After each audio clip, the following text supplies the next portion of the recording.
देना जरूर पूर्वजों को। इस्माइल दे। लोग कहते हैं ये 16 दिन अच्छे काम नहीं करना चाहिए, 16 दिन ये मत लो, 16 दिन वो मत लो।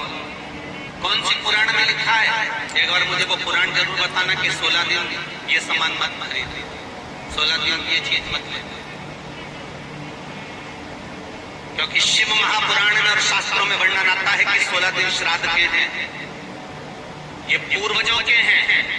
आप पूर्वजों का नाम लेकर अपने पितरों का स्मरण कर कर तुम्हारी मर्जी पड़े वो खरीदो, तुम्हारी मर्जी पड़े वो लाओ, और सबसे पहले उन पूर्वजों को सम्मान पूर्वक वो वस्तु समर्पित कर दो कि आपकी है, आपको सम्मान आपने दी है, आपके द्वारा आई है।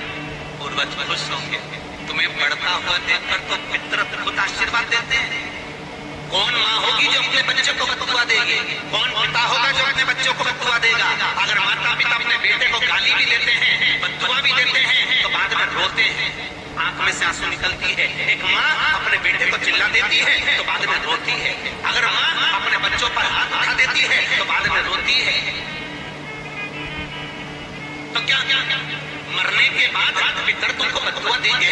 नहीं, पितर आशीर्वाद देते, बस इतना जरूर कहते हैं कि मैं छोड़ कर गया यार, मैं तुझे देकर गया यार, मुझे भूल क्यों गया? तो थोड़ा देता क्यों नहीं? मेरे को अन्न का भाग देता क्यों नहीं? बस वो याद करते, वो आपसे मांगने की, क्योंकि आप उसके पुत्र हो, आप उसके संतान हो, आप उसके वंशज हो, आपसे ललकता है।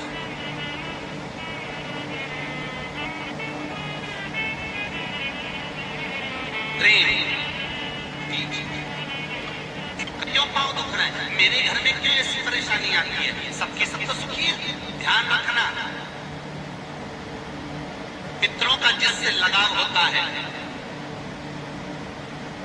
और जिसको पितरों ने दिया होता है, पूर्वजों ने दिया होता है, भगवान ने दिया होता है, लालसा उसी से होती है। भीख मांगने वाला, भिक्षा मांगने वाला भिखारी भी होता है, भिक्षुक भी होता है।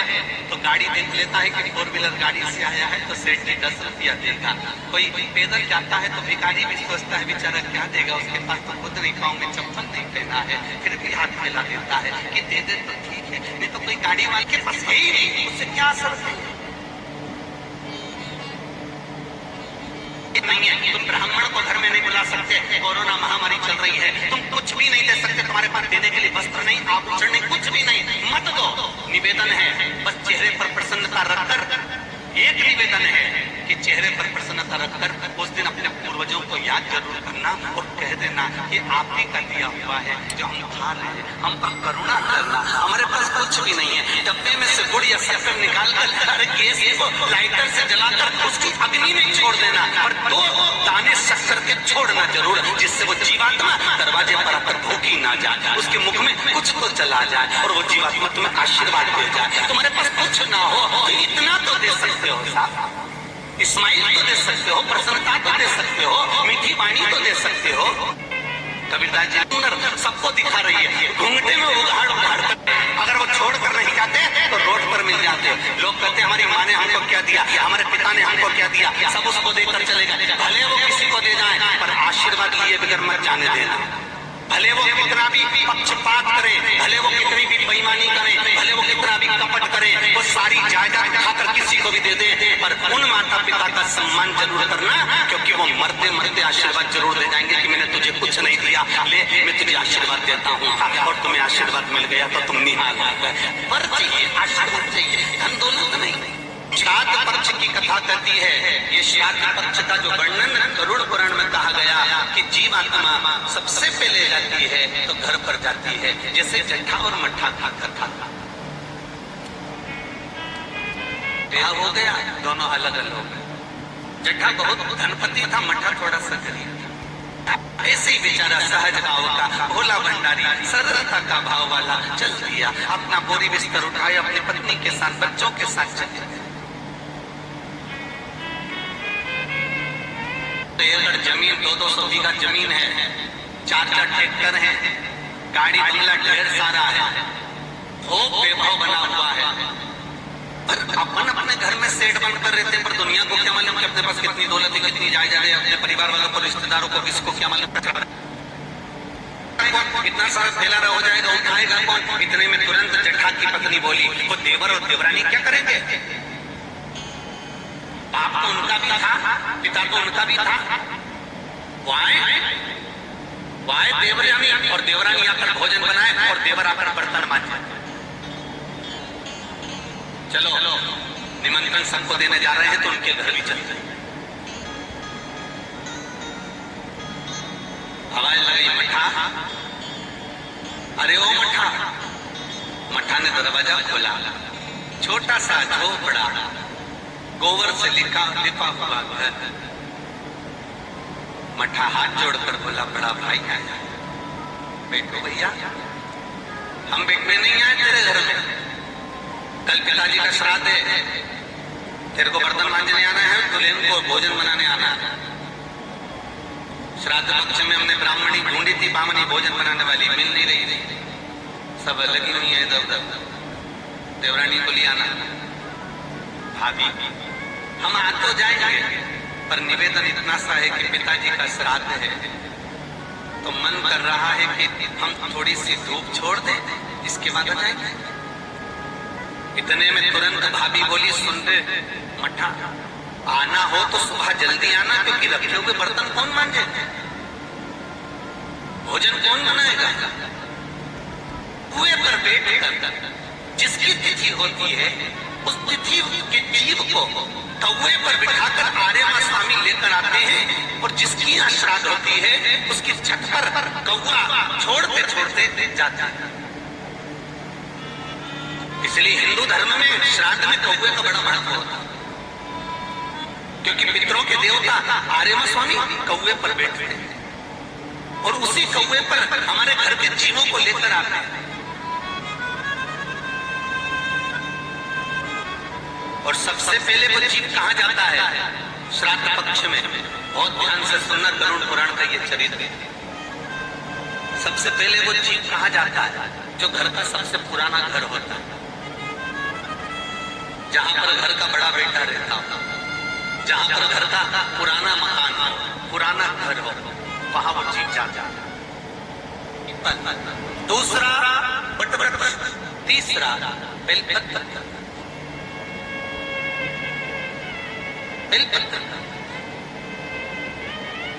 कभी अनायास श्राद्ध पक्ष में आप कुछ भी ना कर पाए, कुछ भी ना कर सकते हो, तो एक पत्ते के ऊपर कोई सा भी पत्ता ले लो, चाहे पान का ले लो, कोई पीपल का ले लो, कोई भी पत्ते के ऊपर एक पूरी, थोड़ा मीठा थोड़ा नमकीन रखकर अपनी कामना कर अपने पूर्वजों के लिए इन 3 वृक्ष के नीचे 16 श्राद्ध में किसी भी एक दिन आपको भोजन को रखकर रह जाए, अपनी कामना कर सुख का अनुभव होगा, पितरों को शांति। एक जेठा और मठा की कथा हमने पहले कही है, वो भी हमारे पेज पे डली हुई है, आप उस पे से निकाल कर सुनना।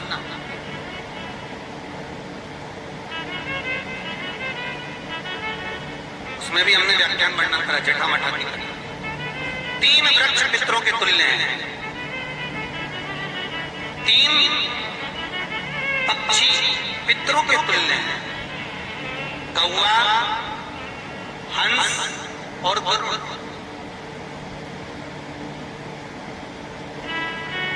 एक कौआ और एक श्वान, कुत्ता, ये 2 ऐसे होते हैं जिनको 20 मिनट पहले, आधे घंटे पहले, 1 दिन पहले, 24 घंटे पहले, 48 घंटे पहले क्या होने वाला होता है, कौए को और श्वान को भान हो जाता है।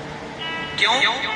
क्योंकि ये यमलोक में जहां यमराज निवास करते हैं, श्वान और कौआ उस स्थान का भाग ग्रहण करते हैं, और इनको ये ज्ञान पूर्व से यमराज से प्राप्त होता रहता है।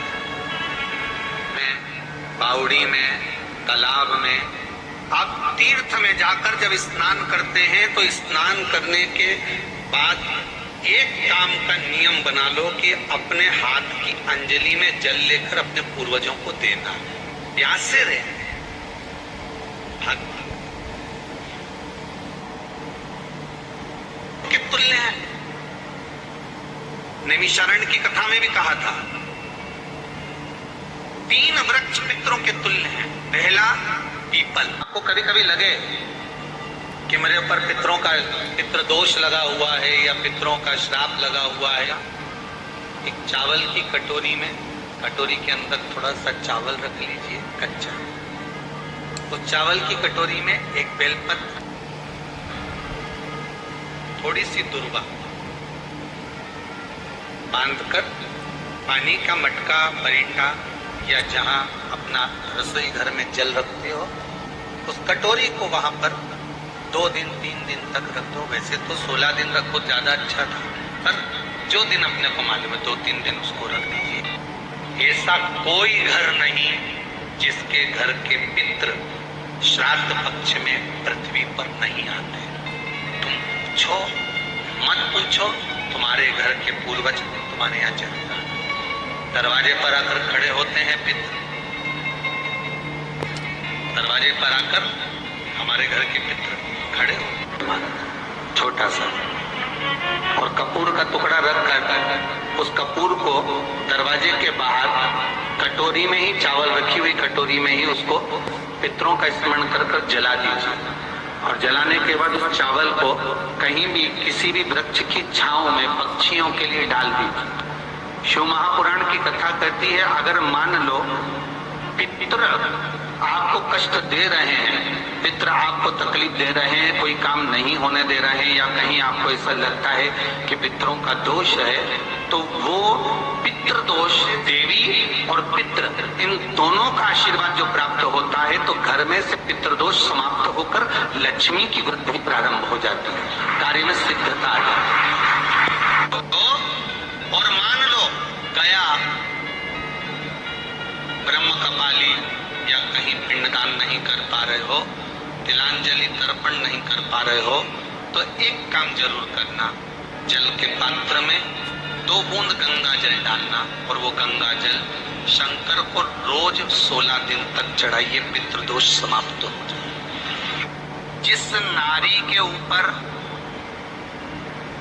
पितरों की छाया होती है, घर के बुजुर्गों की, घर के पूर्वजों की छाया होती है, ध्यान देना, वही व्रत श्रेष्ठता से कर पाती। और सहज भाषा में समझ लीजिए, बहुत अच्छे से समझना इस बात को, कि मान लो कि जिस व्रत के दिन आपका उपवास है, सोमवार का, मंगलवार का, बुधवार का, गुरुवार का, तीज का, चतुर्थी का, पंचमी का, छठ का, किस व्रत में हमको क्रोध आ रहा है, जिस व्रत में हम चिड़चिड़े हो रहे हैं, से बैठकर पूजन कर कर कथा करवाते हैं, हम उनको भी कहते हैं कर रहे हैं। जितनी आपके चेहरे पर प्रसन्नता होगी उतनी आपके पूर्वज भर भर कर आशीर्वाद देंगे।